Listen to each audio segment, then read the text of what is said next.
राज्यात भाजपनं पैशांच्या जोरावर निवडणुका जिंकल्या। परभणीमध्ये 15,000 रुपये पालकमंत्र्यांना वाटावे लागले, तर राज्यामध्ये उपमुख्यमंत्री शिंदेंनी हेलिकॉप्टरमधून पैशांच्या बॅगा घेऊन मतं विकत घेतली असा आरोप ठाकरे सेनेचे खासदार संजय जाधव यांनी मेघना बोर्डीकर तसंच शिंदेंवरती केलाय। आम्ही 1 रुपया न वाटता एवढ्या जागा जिंकलो आणि यांनी पैसे वाटून सुद्धा निवडणूक जिंकली, यावर कोणाशीही डिबेट करायला तयार असल्याचं संजय जाधव म्हणालेले आहेत।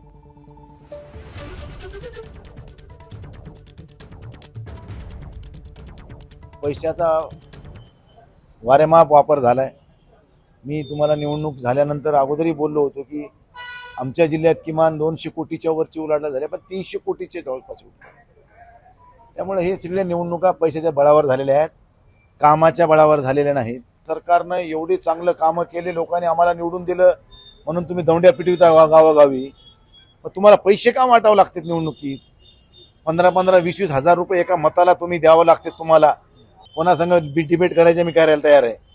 पैशाशिवाय निवडणूक झालेली नाही आणि उद्या बी निवडणुका पैशाशिवाय होणार नाहीत, हे तुम्हाला सांगतो आज। एबीपी माझा, उघडा डोळे बघा नीट।